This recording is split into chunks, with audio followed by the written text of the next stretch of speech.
anak-anak, sekarang sebelum kita membuat keyakinan kelas ini, kita sudah membuat kesepakatan kelas kemarin. Kesepakatan kelas 5. Sekarang kita membuat itu keyakinan kelas 5. Ya anak-anak, ada beberapa prosesnya yang telah kita lalui bersama. Ya, sampai ke diagram Y. Ada diagram T. Diagram T terlebih dulu, baru diagram Y. Ada yang tampak seperti, tidak tampak seperti, terlihat dan berperilaku. Baiklah anak-anak Bapak, telah kita sepakati keyakinan kelas 5 tahun pelajaran 2024-2025. Berarti selama 1 tahun kita membuat keyakinannya. Telah anak Bapak kita sepakati bersama. Itu tandanya. Kita sepakati bersama, yaitu kita mengumpulkan tanda tangan di keyakinan kelas kita. Siapa yang bisa menyebutkan keyakinan kelas kita yang pertama? Siapa yang bisa? Ya, Pet, silakan. Cinta Allah dan segenap ciptaannya. Cinta Allah dan segenap ciptaannya. Siapa yang bisa menyebutkan contoh-contoh dari cinta Allah dan segenap ciptaannya? Siapa yang bisa? Ya, Zizi. Mengerjakan sholat 5 waktu. Iya, bagus. Mengerjakan sholat 5 waktu. Ya, duduk. Mengaji setiap hari. Mengaji setiap hari, bagus. Boleh bilang? Iya, bagus. Membaca doa sebelum belajar. Itu beberapa contohnya, masih banyak lain contoh-contoh yang lainnya. Yang akan kita terapkan. Yang kedua, siapa yang bisa membacanya? Siapa yang bisa? Ya, boleh. Anak Bapak? Rasa hormat dan menghargai orang lain. Ya, bagus. Rasa hormat dan menghargai orang lain. Siapa yang bisa menyebutkan contohnya? Ya, Pin, silakan Pin. Menghormati orang lebih tua dariku. Oh, boleh menghormati orang tua orang yang lebih tua dari kita. Ya, dorong. Menghormati guru. Menghormati guru. Boleh satu lagi. Nah, Zizi. Menghormati orang lain. Menghormati orang lain. Jadi kita harus saling menghormati dan menghargai di lingkungan terutama di lingkungan kelas. Ya, ini adalah keyakinan kelas kita. Ya, jadi sesama teman. Bagus. Yang ketiga, siapa bisa membacanya? Ya, boleh Alia. Ya, tanggung jawab. Contoh tanggung jawab. Siapa yang bisa menyebutkan? Kira. Membersihkan taman. Boleh. Siapa lagi? Pikir kelas. Bagus. Siapa lagi? Pin. Membersihkan halaman.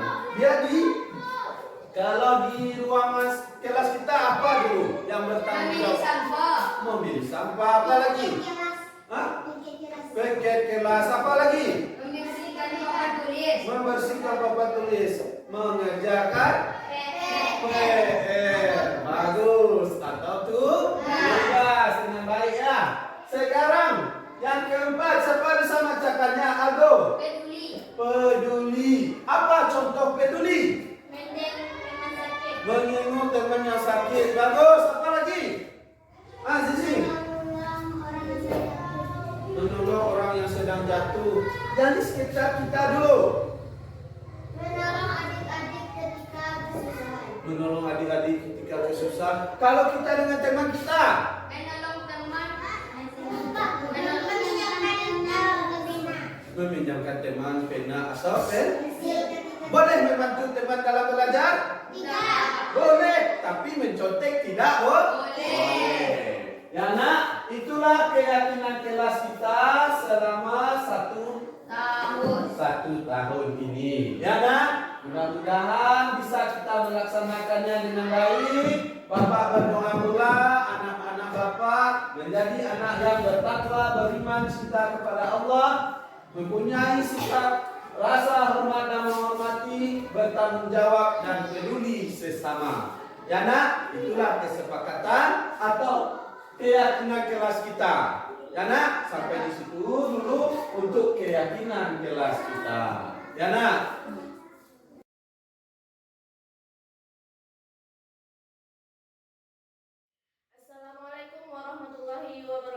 Waalaikumsalam warahmatullahi wabarakatuh. Alhamdulillah, alhamdulillahirabbil alamin. Wassalatu wassalamu ala asrofil anbiya'i wal mursalin wa ala alihi washabihi wasallam. Puji syukur mari kita panjatkan atas kehadiran Allah Subhanahu wa taala yang telah memberikan kita kesempatan dan juga kesehatan sehingga kita dapat berkumpul di ruangan ini. Salawat beserta salam tidak lupa pula kita haturkan kepada Nabi besar Muhammad SAW dengan mengucapkan Allahumma sholli ala sayyidina Muhammad wa ala alihi wasallam. Yang sama-sama kita hormati Bapak Kepala SD Negeri 17 Sitingkai, kemudian Bapak Ibu Majelis Guru SD Negeri 17 Sitingkai. Untuk itu agar tidak memperpanjang mukadimah, maka kita simak dari sepatah dua kata-kata dari Bapak Kepala Sekolah kepada Bapak Islam. Bismillahirrahmanirrahim. Assalamualaikum warahmatullahi wabarakatuh. Waalaikumsalam warahmatullahi wabarakatuh. Alhamdulillah, Islam.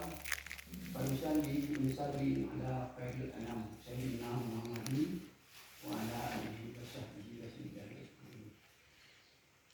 Bapak-bapak, ibu-ibu, majelis guru yang kami hormati, khususnya kepada Bapak Muhammad Rizki sebagai CGP calon guru penggerak di tahun 2024, yang mana beliau ini adalah lulus tahap berapa sih? Tahap 11 Pak. 11. Tahap 11. Mudah-mudahan nanti dengan keberhasilan beliau ini sebagai calon guru penggerak khususnya di berbagai Kutai itu memberikan inspirasi, motivasi kepada kita manusia yang lain untuk dapat mengikuti program yang dilakukan oleh pemerintah. Kemudian salawat dan salam kita berikan kepada Rasulullah kita Nabi besar Muhammad sallallahu alaihi wasallam. Allahumma shalli ala sayyidina Muhammad wa ala ali sayyidina Muhammad.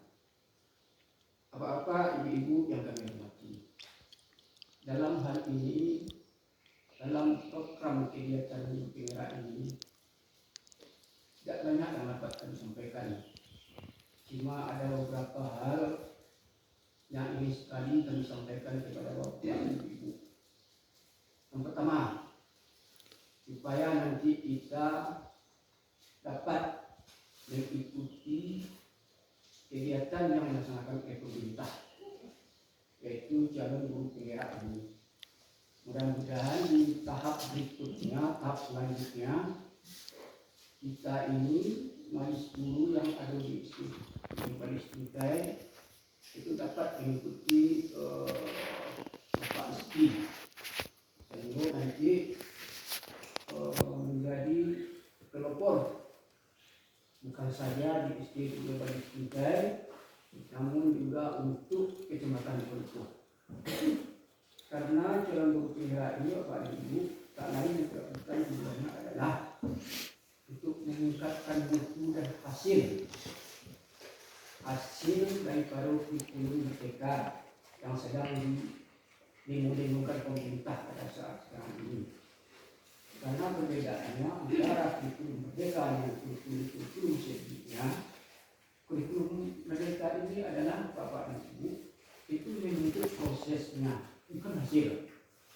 Kalau kurikulum Sawalunto itu adalah hasil yang dituntut, tapi kalau kurikulum merdeka itu adalah prosesnya, bagaimana prosesnya. Bagaimana prosesnya supaya anak itu mencapai suatu KD atau suatu capaian, sehingga hasil itu betul-betul menjadi suatu yang berguna bagi anak awak. Dan kemudian Bapak juga sangat berterima kasih kepada kita semuanya kerana selalu memfasilitasi, mendukung memberikan motivasi dan semangat kepada Bapak Rizky. Sudah beberapa hari itu ikut mendukung program yang beliau bawa ke sekolah. Jadi dengan adanya harapan, dengan adanya Pak Rizky dulu dalam program calon ibu tinggal Koko, besar harapan awak. Beliau nanti bisa mengembangkan ilmu yang beliau peroleh di sekolah awak, bisa membangunkan, memotivasi dan memberi semangat kepada guru-guru awak. Jadi nanti ada perubahan enggak di SD dan SD.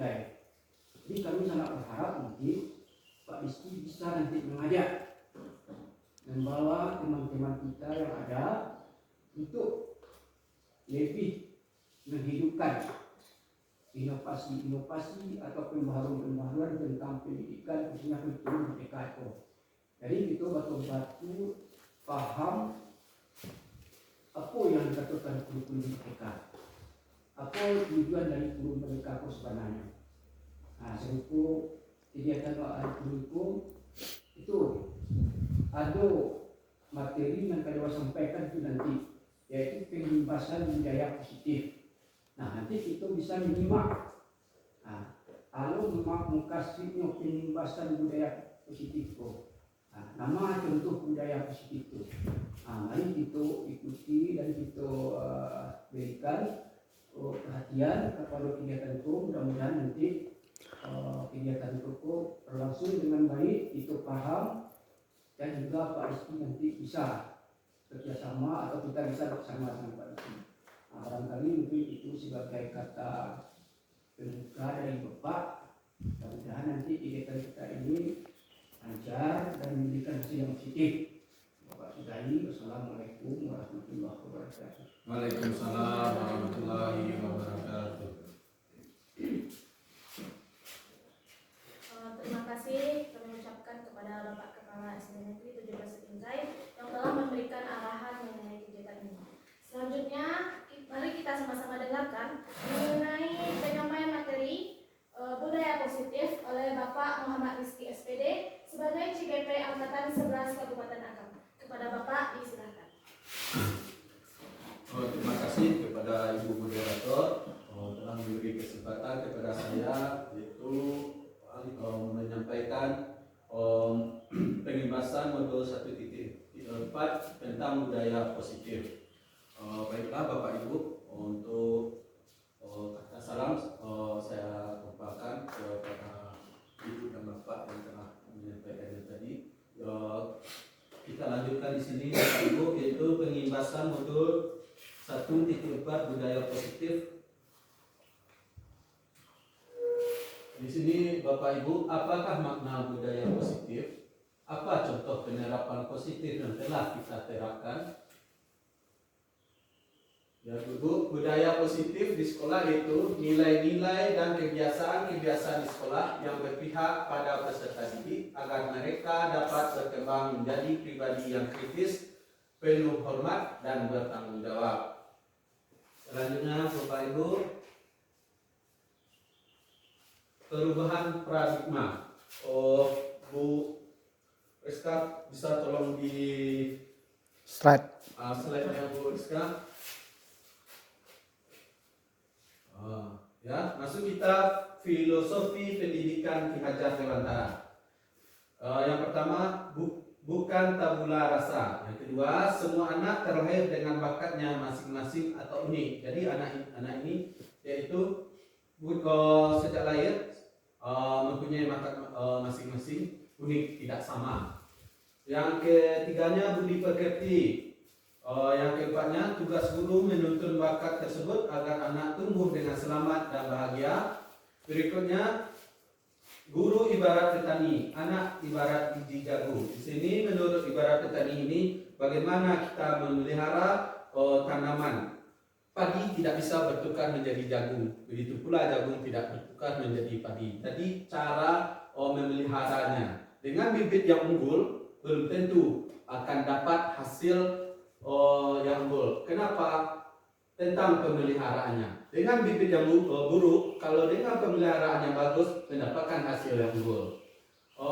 Itulah yang dimaksud guru ibarat petani, anak ibarat biji jagung. Yang berikutnya kodrat alam dan kodrat zaman. Kodrat alam ini bagaimana alam sekeliling kita, kodrat zaman ini yaitu tentang zaman kita sekarang ini. Berikutnya berpihak pada anak. Jadi guru ini yaitu berpihak kepada anak. Lanjut Bu. Perubahan paradigma.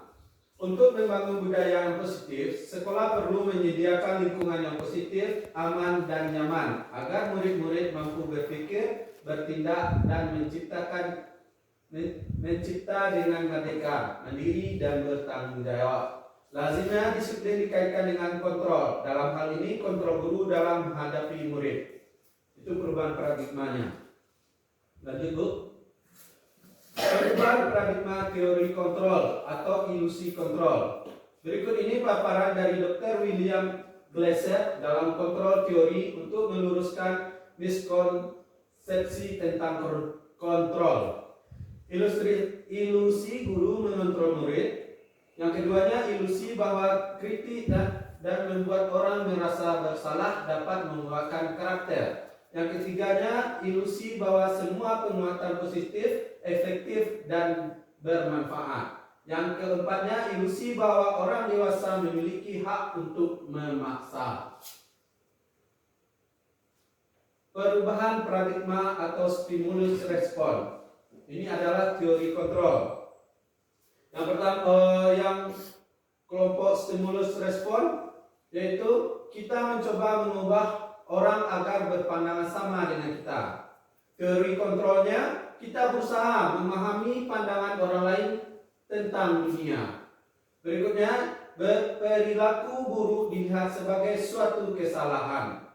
Teori kontrolnya, semua perilaku memiliki tujuan. Yang ketiganya, orang lain bisa mengontrol saya. Teori kontrolnya hanya Anda yang bisa mengontrol diri Anda. Yang keempat, saya bisa mengontrol orang lain. Teori kontrolnya Anda tidak bisa mengontrol orang lain.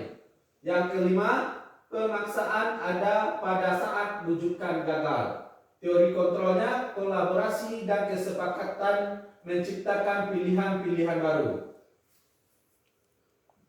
Yang keenam, model berpikir menang atau kalah. Teori kontrolnya model berpikir menang. Lanjut Bu, apa itu makna disiplin? Kata disiplin sering dikaitkan dengan tata tertib, teratur, dan kepatuhan pada peraturan. Kata disiplin juga sering dihubungkan dengan hukuman. Padahal itu sungguh berbeda karena belajar dengan disiplin tidak harus dengan memberi hukuman. Justru itu adalah salah satu alternatif terakhir dan kalau perlu tidak digunakan sama sekali. Lanjut Bu. Ki Hajar Dewantara menyatakan bahwa untuk mencapai kemerdekaan atau dalam konteks pendidikan kita saat ini dan untuk menciptakan murid yang merdeka, syarat utamanya adalah harus ada disiplin yang kuat. Disiplin yang dimaksud adalah disiplin diri yang memiliki motivasi internal. Jika kita tidak memiliki motivasi internal, maka kita memerlukan pihak lain untuk mendisiplinkan kita. Teori motivasi perilaku manusia.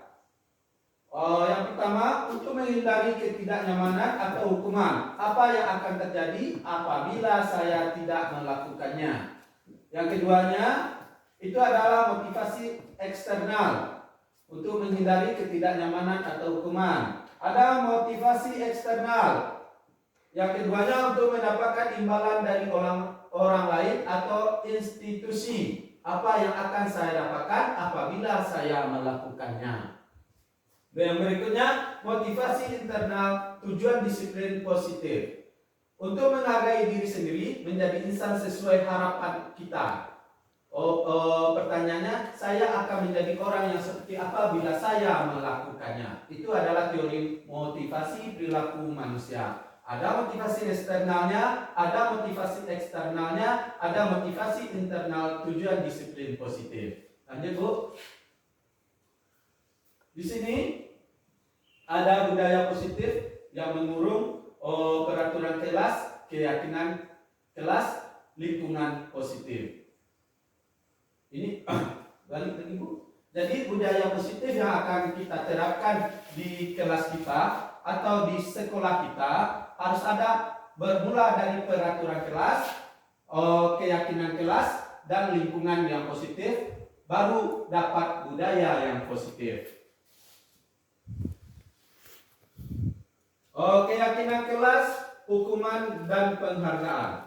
Mengapa tidak peraturan saja? Mengapa harus keyakinan kelas? Mengapa kita memiliki peraturan harus menggunakan helm bila mengendarai kendaraan roda 2? Mengapa kita memiliki peraturan 3M, menggunakan masker, mencuci tangan, dan menjaga jarak 1,5 meter? Ini waktu corona, Bu. Mengapa kita memiliki peraturan harus datang tepat waktu pada saat mengikuti pelatihan untuk mendukung motivasi intrinsik, kembali ke nilai-nilai atau keyakinan-keyakinan lebih mengerakkan seorang dibandingkan mengikuti serangkaian peraturan? Kalau ini pertanyaannya bagaimana ini Ibu-Ibu? Mengapa kita memiliki peraturan harus menggunakan helm bila mengendarai kendaraan roda 2? Apa jawabannya ini Bapak Ibu? Untuk keselamatan, bukan takut kan Bu? Untuk keselamatan kita. Kita menggunakan helm, bukannya kita takut polisi ya Bu. Begitu pula dengan mengapa kita memiliki peraturan 3M, menggunakan masker, mencuci tangan, dan menjaga jarak 1,5 meter. Ini kan untuk keselamatan kita juga kan Bu? Bukan kita takut dengan peraturan, tapi untuk keselamatan kita. Lanjut Bu Reska. Nah ini Bu, keyakinan kelas. Keyakinan kelas adalah nilai-nilai kebajikan atau prinsip-prinsip universal yang disepakati bersama secara universal, lepas dari latar belakang suku, negara, bahasa maupun agama. Menurut dosen 1998, suatu keyakinan akan lebih memotivasi seseorang dari dalam atau intrinsik. Seseorang akan lebih bersemangat untuk menjalankan keyakinannya daripada hanya sekedar mengikuti serangkaian peraturan. Lanjut Bu. Di sini ada pembentukan keyakinan kelas. Keyakinan kelas bersifat abstrak daripada peraturan yang lebih rinci dan konkret. Keyakinan kelas berupa pernyataan-pernyataan yang universal atau umum. Pernyataan keyakinan kelas senantiasa dibuat dalam bentuk positif. Keyakinan kelas hendaknya tidak terlalu banyak sehingga mudah diingat dan dipahami. Semua warga kelas sebaiknya ikut berkontribusi dalam membuat kegiatan kelas lewat curahan pendapat. Bersedia meninjau kembali keyakinan kelas dari waktu ke waktu. Jadi membuat keyakinan kelas itu tidak perlu terlampau banyak, tapi bisakah kita mengerjakannya? Bisakah kita melaksanakannya dengan murid? Lanjut Bu, Bu Usna, aman Bu? Berikut, ada peraturan, ada keyakinan kelas atau nilai kebajikan yang dituju. Peraturan selalu kembalikan buku ke tempatnya. Ini merupakan tanggung jawab Bu. Itu peraturannya, ini keyakinan kelasnya. Dilarang mengganggu orang lain. Apa itu Bu? Dilarang mengganggu orang lain. Keyakinan kelasnya menghormati orang lain dan diri sendiri.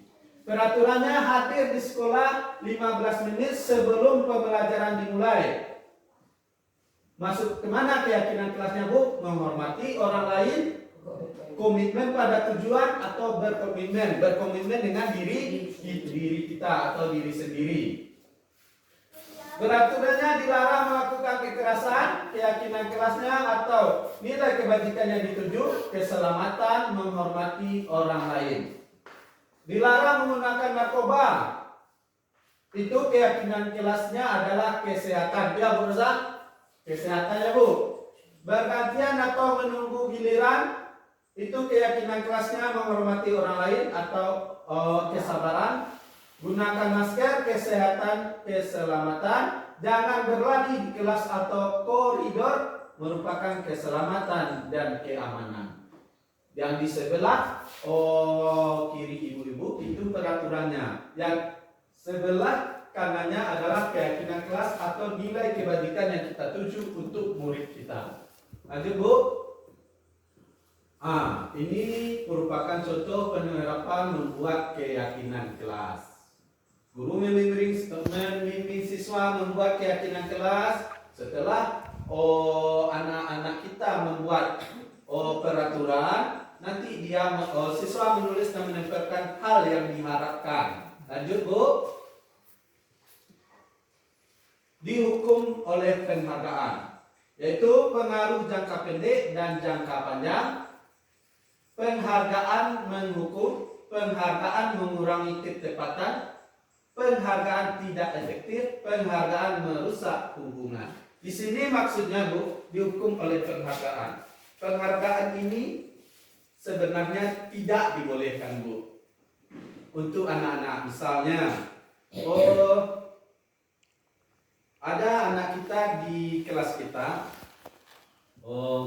nilainya bagus, misal belajar sama Bu Muhar, dapat ayat-ayat pendek ya yang diharapkan Ibu, kan Bu kasih pensil gitu, tidak boleh Bu. Itu yang dimaksud dengan penghargaan menghukum tubuh. Yang lain pasti iri. Jadi penghargaan itu berupa ucapan saja Bu, misalnya bagus, pintar, apa lagi, hebat, boleh Bu. Kalau menggunakan benda itu merupakan penghukum Bu bagi dirinya. Pasti ada pertanyaan yang sebelumnya, akan mendapat apa aku setelah menjawab ini? Itu maksudnya tadi Bu. Lanjut. Tindakan guru, hukuman atau konsekuensi. Di sini ada hukuman, ada konsekuensi ya Bu. Mencatat 100 kali di dalam buku kalimat saya tidak akan terlambat lagi karena terlambat ke sekolah. Ini hukuman atau konsekuensinya Bu? Hukuman. Karena bukan dari anak. Maksudnya bukan dari anak, kita bertanya ke anak itu. Misalnya dia tidak membuat PR, kenapa tidak membuat PR? Begini Pak. Kalau tidak membuat PR bagaimana? Bukan dari kita yang memberi hukuman. Jadi kita bertanya kepada anak bagaimana solusinya. Lari mengelilingi lapangan basket 2 kali karena terlambat hadir di sekolah. Hukuman atau konsekuensi Bu? Hukuman. Oke Bu. Murid-murid diminta untuk push up 15 kali karena tidak menggunakan masker ke sekolah.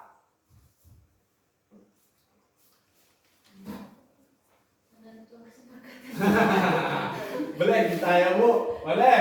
Berikutnya menggantikan kertas tugas teman yang telah dicoret-coret. Konsekuensi. Selanjutnya membersihkan tumpahan air di meja tulis karena tersenggol pada saat belajar. Masih konsekuen, dia yang menyatukan, dia yang melapnya kan. Meminta murid tidak mengenakan sepatu seharian di sekolah karena tidak mengenakan sepatu hitam. Hukuman. Lari mengelilingi lapangan basket 2 kali karena terlambat 10 menit untuk pelajaran pojok. Hukuman. Lanjut Bu. Itu jawabnya Bu.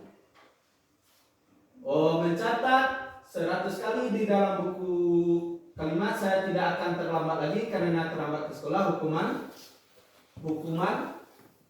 Yang di bawah tadi Bu Rosa, lari mengelilingi lapangan basket 2 kali karena terlambat 10 menit untuk pelajaran pojok, itu adalah konsekuensinya karena dia sudah membuat kesepakatan dengan guru pojoknya. Murid disuruh untuk mengenakan sepatu seharian, ini berarti hukuman. Membersihkan tumpahan air kan konsekuensi. Hanya itu yang berbeda Bu, yang di bawah. Lanjut Bu. Perbedaan hukuman dan konsekuensi.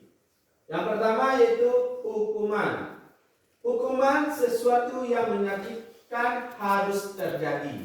Yang kedua, membuat anak sakit, fisik maupun hati, untuk jangka waktu yang lama. Anak membenci kedisiplinan, paksaan, mendorong anak menyakiti diri sendiri, konsep diri yang buruk, anak belajar untuk menyembunyikan kesalahan, marah, rasa bersalah, dipermalukan, merasa tak dihargai. Kalau konsekuensi itu sesuatu yang harus terjadi, membuat anak merasa tidak nyaman dalam jangka waktu pendek. Anak menghargai disiplin, stimulus, tanggapan, mendorong anak agar mudah menyesuaikan diri. Konsep diri yang baik, anak belajar untuk mematuhi peraturan. Kehilangan hak dibuat tidak nyaman, diasingkan untuk sementara atau time out. Itulah beda hukuman dan konsekuensi. Lanjut Bu. Kebutuhan dasar manusia. Ada 4 kebutuhan dasar manusia, yaitu survivalnya, cinta kasih atau diterima. Iya dulu. Perlu cinta kasih dan diterima, perlu. Begitu pula dengan anak-anak kita. Penguasaan, kesenangan, kebebasan. Bu. Di sini ada kasus Ibu Rina, guru kelas 3 di SDN 12 Pegadis Dilir, sedang bingung menghadapi ulas salah satu murid di kelasnya, Agus. Beberapa anak telah datang dan mengeluhkan Agus yang sering kali meminta bekal makan siang mereka dengan paksa. Jika Anda menghadapi situasi seperti Ibu Rina, apa yang akan Anda lakukan? Menurut Anda, kira-kira apa alasan Agus melakukan hal itu? Lanjut Bu. Dalam konteks penerapan disiplin positif, Ibu Rina sebaiknya mencari tahu terlebih dulu alasan Agus melakukan tindakan tersebut agar mengetahui kebutuhan mana yang sedang berusaha dipenuhi Agus. Yang pertama, apabila jawaban Agus karena ia lapar dan orang tuanya tidak membawakannya bekal makan siang, kebutuhannya adalah bertahan hidup. Di pagi melita ibu ya, bertahan hidup. Pada baca kajian orang dia cekak. Iya Bu. Berikutnya, apabila jawaban Agus karena ia senang temannya jadi memperhatikan dia, kebutuhannya adalah cinta dan kasih sayang atau kebutuhan untuk diterima. Dia butuh perhatian. Apabila jawaban Agus adalah ia merasa hebat karena temannya jadi takut dan menuruti keinginannya, kebutuhannya adalah penguasaan atau pengakuan atas kemampuan, yaitu dia merasa hebat. Apabila jawaban Agus karena dia merasa bosan dengan bekal yang dibawakan ibunya, karena selalu membawakan bekal yang sama, kebutuhannya adalah kebebasan atau kebutuhan akan pilihan, yaitu kayak itu. Misalnya yang di masa ibunya nampak punya teman berbeda, maka diambilnya. Itu dimasukkan kepada kebutuhan akan pilihan. Yang berikutnya, apabila jawaban Agus adalah karena iseng saja dan dia menikmati ekspresi wajah temannya yang kesal karena diambil makanannya, kebutuhannya adalah kesenangan. Usil ya tubuh. Itulah kebutuhan manusia. Jadi kita nantinya diharapkan untuk menilai anak ini diambillah dari jawaban-jawaban anak, dari keempat kebutuhan itu. Lanjut Bu. 5 posisi kontrol.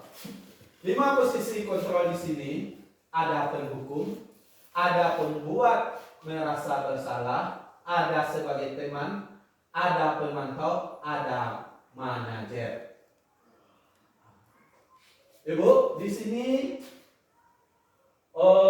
sebagai penghukum, kita sebagai guru, ya kita akan sama-sama Bu, sedangkan saya menilai diri saya masih sebagai penghukum. Sebenarnya itu tidak boleh. Di sini sebagai penghukum, guru berbuat menghabi, menunjuk-nunjuk, menyakiti, menyindir. Ya Bu, pembuat merasa bersalah, guru berceramah dan mengatakan seharusnya ibu kecewa. Kalau sebagai teman, kita sebagai teman untuk anak didik kita membuat alasan-alasan untuk muridnya. Kalau sebagai pemantau, menghitung dan mengukur. Kalau sebagai manajer, mengajukan pertanyaan-pertanyaan. Itu guru yang berbuat. Kalau guru yang berkata, kalau sebagai penghukum, kalau kamu tidak melakukannya, awas ya, rasakan. Itu sebagian kata-katanya, Bu. Kalau pembuat rasa bersalah, kamu seharusnya sudah tahu. Ibu lelah sekali mengatakannya. Ibu stres. Untuk sebagai teman, ayolah lakukan demi ibu. Masa kamu tidak mau? Ingat, tidak ibu pernah membantu. Kalau pemantau, apa peraturannya? Kalau manajer, apa yang kita yakini? Apa yang bisa kau kerjakan untuk memperbaiki masalah ini? Hasilnya, Bu, untuk penghukum, hasilnya anak-anak akan memberontak, menyalahkan orang lain atau berbohong. Untuk pembuat merasa bersalah, hasilnya menyembunyikan, menyangkal, berbohong. Kalau untuk sebagai teman, ketergantungan. Kalau untuk sebagai pemantau, hasilnya menyesuaikan diri bila diawasi. Kalau sebagai manajer, menguatkan pribadi. Motivasinya berikutnya kaitan dengan dunia berkualitas. Untuk penghukum, murid meletakkan guru di luar dunia berkualitas. Untuk pembuat merasa bersalah, murid meletakkan guru di dalam dunia berkualitas. Untuk sebagai teman, murid meletakkan guru di sebagai orang yang sangat penting di dunia berkualitas. Untuk sebagai pemantau, murid meletakkan guru, peraturan dan hukum di dunia yang berkualitas. Yang sebagai manajer, murid meletakkan dirinya sebagai individu yang positif dalam dunia berkualitas. Motivasi berikutnya, murid berkata, untuk penghukum, biarkan saja, nanti juga marah-marah lagi. Itu yang disampaikan anak-anak awak. Kalau sebagai penghukum, kalau kita membuat merasa bersalah, maafkan saja. Kalau sebagai teman, saya pikir Bapak Ibu teman saya. Ternyata begitu. Kalau sebagai pemantau, berapa banyak bintang yang saya harus peroleh, berapa halaman yang harus saya tulis, itu yang anak-anak berkata. Kalau kita guru sebagai manajer, anak-anak berkata, bagaimana caranya saya bisa memperbaiki keadaan. Dampaknya pada murid. Untuk penghukum, murid pasti mengulangi kesalahan. Diulanginya kesalahan itu lagi. Kalau pembuat merasa bersalah, murid akan menjadi merasa rendah diri. Karena selalu ditekan. Kalau sebagai teman, lemah tidak memiliki ketergantungan. Hanya guru itu saja yang dia sukai. Kalau sebagai pemantau, menitik beratkan pada sanksi atau hadiah untuk dirinya. Dia meyakini, apa setelah ini yang saya dapatkan? Itu sebagai pemantau. Manajer, dampaknya bagi murid mengevaluasi diri, bagaimana cara memperbaiki diri. Itu 5 posisi kontrol. Lanjut, Bu. Apa itu restitusi? Restitusi adalah proses menciptakan kondisi bagi murid untuk memperbaiki kesalahan mereka, sehingga mereka bisa kembali pada kelompok mereka dengan karakter yang lebih kuat. Itu yang dibilang oleh Goldstein. 9 ciri-ciri restitusi. Pernah Ibu belajar di PMM ya, Bu ya? Yang pertama, bukan untuk menembus kesalahan, namun untuk belajar dari kesalahan. Yang kedua, memperbaiki hubungan. Yang ketiga, tawaran bukan paksaan. Yang keempat, restitusi menuntut untuk melihat ke dalam diri. Yang kelima, restitusi mencari kebutuhan dasar yang mendasari tindakan. Yang keenam, restitusi diri adalah cara yang paling baik untuk memperbaiki diri. Yang ketujuh, restitusi fokus pada karakter bukan tindakan. Yang kedelapan, restitusi fokus pada solusi. Yang kesembilan, restitusi mengembalikan murid yang berbuat salah pada kelompoknya. Ini segitiga restitusi, Bu. Ada di sana validasi tindakan yang salah, menanyakan keyakinan, menstabilkan identitas.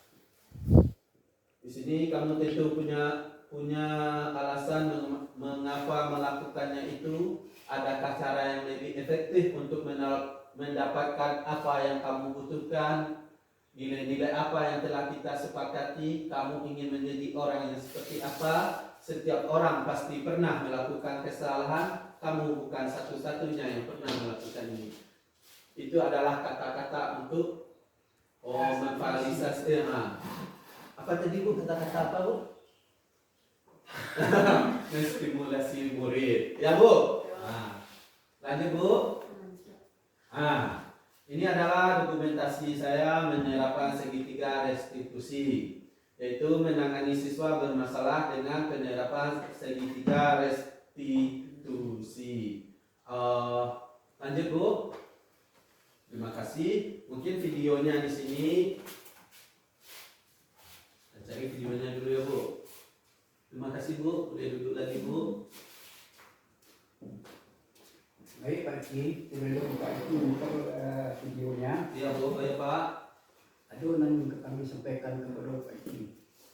Ya, Pak. Yang pertama dari penjelasan Pak Rizky tadi cukup jelas, tegas, dipahami dan mudah dimengerti. Di awal tadi Pak Rizky telah menyampaikan bahwa sekolah itu harus aman, nyaman, dan positif untuk anak Ya, Pak. tetap belajar. Ya.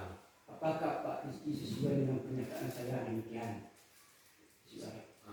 Nah, sekarang yang menjadi pertanyaan, bagaimana langkah Pak Rizky atau usaha apa yang Pak Rizky lakukan untuk menciptakan sekolah yang aman, nyaman, dan positif untuk anak sehingga mereka betah tentunya edukasi untuk belajar. Terima kasih, Pak, atas pertanyaan Bapak. Mungkin, Pak, kita akan memulai beransur-ansur untuk supaya anak-anak kita merasakan sekolah yang nyaman, aman, dan menyenangkan. Itu berawal dari kelas saya dulu, Pak. Maksudnya dari kelas saya di sini, ya alhamdulillah lah, Pak. Untuk semester sekarang sudah mulai saya bisa meredakan emosi saya dari sebelum-sebelumnya, Pak. Emosi saya kan sebelum-sebelumnya mungkin ibu-ibu dan bapak-bapak sudah tahu rasa emosi itu meledak. Sekarang alhamdulillah sudah mulai mengontrolnya supaya anak-anak di kelas saya, umumnya di kelas dulu, Pak, belum di lingkungan kan awalnya dari kelas dulu. Jadi dari sanalah ya sesuai dengan yang saya terangkan tadi tentang disiplin positif itu, saya sudah mencobanya untuk berkata yang baik supaya anak merasa nyaman dengan saya. Alhamdulillah, Pak, anak-anak di lokal saya merasa nyaman belajar dengan saya. Dengan mungkin anak-anak ini bilang, ini Pak, makan apa ya Pak Rizky selama ini kok 100 berubah gratis, begitu Pak. Alhamdulillah dari perkataan-perkataan anak-anak saya, seperti ada di lokal saya, Aldo namanya, Pak. Alhamdulillah, Pak. Ya biasanya saya kalau tidak membuat PR itu, Pak, biasanya saya kasih hukuman. Sekarang tidak. Saya beri pendekatan kepada anak saya tersebut. Saya bilang ini untuk siapa? Saya gunakan kata-kata yang ada di disiplin positif itu. Alhamdulillah dia telah mengerjakan apa yang saya katakan kepadanya, Pak. Ya awalnya ya di kelas 5 ini, Pak, mudah-mudahan esoknya bisa saya terapkan di sekolah kita, Pak. Gitu, Pak. Terima kasih Pak Rizky. Mungkin dari pernyataan Pak Rizky tadi kami sudah memahami, karena yang kami tanyakan tadi itu adalah sangat penting sekali bagi seorang anak supaya mereka mempunyai motivasi dan semangat belajar di sekolah mereka. Rasa aman, nyaman, dan positif itu harus ada. Karena tanpa ini mungkin anak-anak tidak akan betah untuk belajar dan mempunyai motivasi untuk belajar, sehingga apa yang mereka harapkan itu tidak akan tercapai kalau sekolah tidak aman. Nah, terima kasih. Sama-sama, Pak. Mungkin dari ibu yang lain. Ya, Bu. Menyangkut pemberian hadiah tadi. Iya, ya, Pak. Iya, Bu. Kalau kita di dalam PBM supaya untuk memberi semangat, memicu semangat anak, kan kita harus memberi reward. Iya. Sama kalau tadi kan misalnya ya Iya. Ayah kita gitu ya, Bu. kita beri hadiah. Iya, Bu. Kan tadi kata Bapak tidak bagus itu memberikan hadiah karena nanti Sebagai penghukum bagi dia, Bu. ya untuk kedepannya kan itu Iya, Bu. kedepannya dia harus berusaha untuk lebih giat lagi. Iya. Kalau itu reward, tapi kalau menurut Bapak tadi itu sebagai penghukum jadinya. Jadi bagaimana dengan reward yang diberikan di akhir tahun tadi di akhir semester oleh sekolah? Ya, Bu. Sudah, Bu. Terima kasih, Bu, atas pertanyaannya. Gini, Bu, untuk pemberian reward itu, Bu, sebenarnya penghukum bagi anak. Bagaimana penghukum bagi anak? Anak itu berikutnya, saya apa ini lagi, apa yang saya dapatkan? Kalau tidak kita kasih, kan, kok tidak dikasih sama ibu lagi? Teman-teman yang lain gimana, Bu? Pasti iri pada anak-anak. Iya, mengharapkan imbalan. Anak itu mengharapkan imbalan, akhirnya anak-anak yang mendapat reward ini akhirnya dia dikucilkan oleh teman-temannya. Itulah yang diterapkan di kurikulum Merdeka ini, Bu. Di rapor itu kan tidak ada ranking sekarang. Tidak ada ranking, jadi di sana itu tidak ada reward. Rewardnya bagaimana? Dari ucapan saja. Kalau beberapa bentuk barang, pasti itu merupakan hukuman bagi anak-anak, Bu. Seperti kita, Bu. Kita kan ini gimana, Bu? Ya, anak-anak dikasih reward lah, Bu. Semuanya pokoknya Pak, contohnya Pak, suruh anak kembali sampai pakai putih. Iya, Bu. Habis itu ada semua dia ada pokoknya Nah, ya gitu, Bu. Berarti Pak, Ya, Bu. berarti kedepannya kita tidak perlu memberikan hadiah untuk anak yang berprestasi dan bernas. Berupa benda tidak, Bu. Tapi berupa ucapan, bagus nak, terus ditingkatkan lagi, boleh, Bu. Kan reward berupa verbal tuh, Bu. Berupa benda untuk Ya yang kemarin-kemarin kan kita mengasih berupa benda. iya, Bu. Berarti sebaiknya kedepannya kita Ditiadakan gitu, Bu. ya itu saja Pak. Iya, Bu. Terima kasih, Bu. Jadi Pak Didi mungkin Bapak ingin menambahkan sedikit. Dalam memberikan hukuman kepada anak, itu dapat atau imbalan kepada anak atau reward tadi, Ya.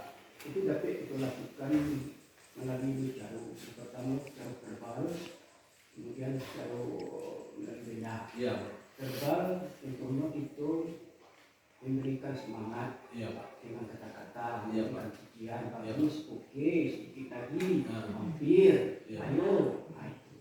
Kemudian ada juga di sekolah-sekolah lain itu mendengar Iya, Pak. kasur anak yang berprestasi, anak yang dapat menjawab pertanyaan guru dan segala macam, langsung diberi hadiah Iya, Pak. berupa benda. Ah.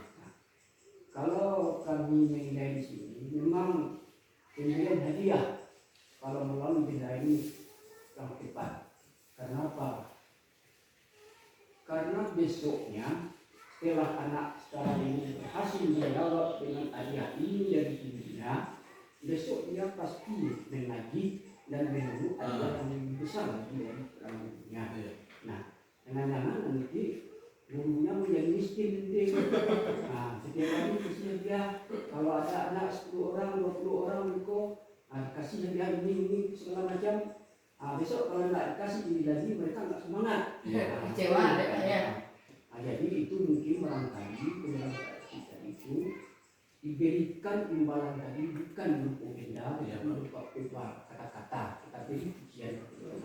Nah, itu kita bahas. Ya Pak, terima kasih atas tambahannya Pak. Mungkin bagaimana ibu-ibu yang lain, atau kita lihat videonya sebentar atau gimana? Ini sebentar.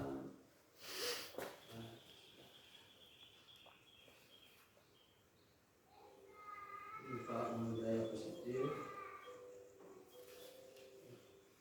Ini bapaknya kelas 5. Ini segitiga diskusinya, ini kata-kata yang akan disampaikan. Di sini kasus yang saya ambil yaitu tidak membuat PR. Mungkin suaranya tidak. Jadi menggunakan kata tidak dengan hukuman. Jadi anak ini ibu-ibu, bapak-bapak, untuk anak tidak menghukum, tidak memanggilnya atau berbicara di tempat yang bagaimana berhadapan dengan kita, maksudnya berdua saja dengan anak itu. Nah, bagaimana Bu? Tidak boleh berdua saja. Oh, bukan tidak boleh berdua. Nah, tidak boleh di depan temannya, tidak boleh di depan guru atau guru yang lain. Sampai matum. Mata saja. Malu dia. Itu juga sama dengan hukuman Bu. Jadi, misalnya, di sini saya contohkan anak saya tidak membuat PR, tidak dikasih PR. Siapa yang tidak membuat PR? Ini suaranya mungkin kecil Bu. Di situ mungkin.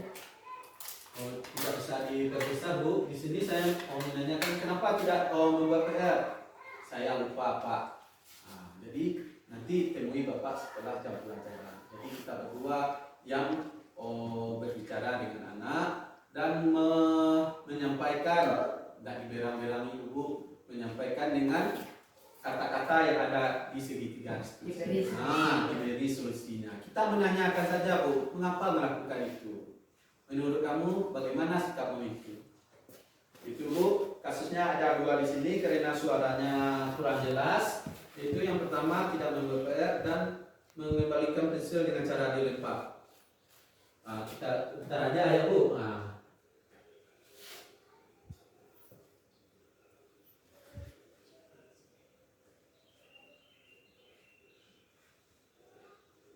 Lihat ya Bu. Ini tidak membuat PR. Selanjutnya ini percakapan dengan anak. Ini kasusnya Bu. Ini saya bercakap dengan anak-anak. Kasus keduanya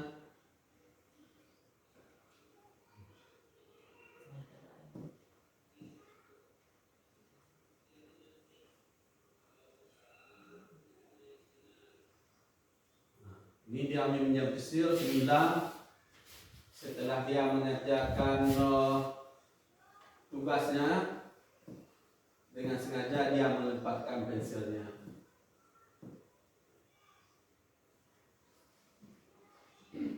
Dan akhirnya mati. Pas. Sampai di situ dulu Bapak Ibu. Kalau ada salah-salah kata saya mohon maaf. Saya sudahi dengan Assalamualaikum warahmatullahi wabarakatuh. Waalaikumsalam. Apa saja?